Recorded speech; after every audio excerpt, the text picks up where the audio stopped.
ত্রিভুজটি। আচ্ছা, তাহলে যেহেতু সমবাহু ত্রিভুজের দৈর্ঘ্য দেওয়া আছে 4 সেন্টিমিটার, সমবাহু মানে কি? মানে তিনটি বাহুই সমান। আচ্ছা, তাহলে প্রথমে আমরা 4 সেন্টিমিটার একটা দাগ নিব আমরা। আচ্ছা, তাহলে 4 সেন্টিমিটার আসে আমাদের। 4 সেন্টিমিটার যদি একটা দাগ নেই, তাহলে এটা আসে এই যে এখান থেকে নিয়ে একদম এই পর্যন্ত। ঠিক আছে, এটা হচ্ছিল 4 সেন্টিমিটার।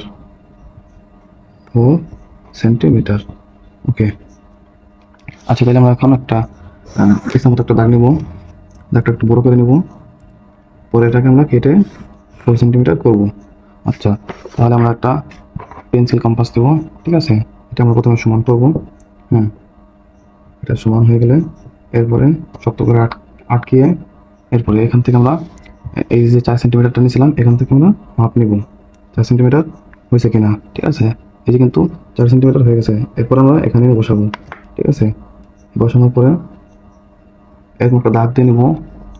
হ্যাঁ, এরপরে আমরা এইভাবে একটা দাগ নিব, যেহেতু ত্রিভুজ, এবং এইখান থেকে এইভাবে একটা দাগ নিব। এরপর আমরা জাস্ট এগুলা মিলাই দিব। ঠিক আছে, এখান থেকে এখানে যোগ করে দিলেই হয়ে যাবে।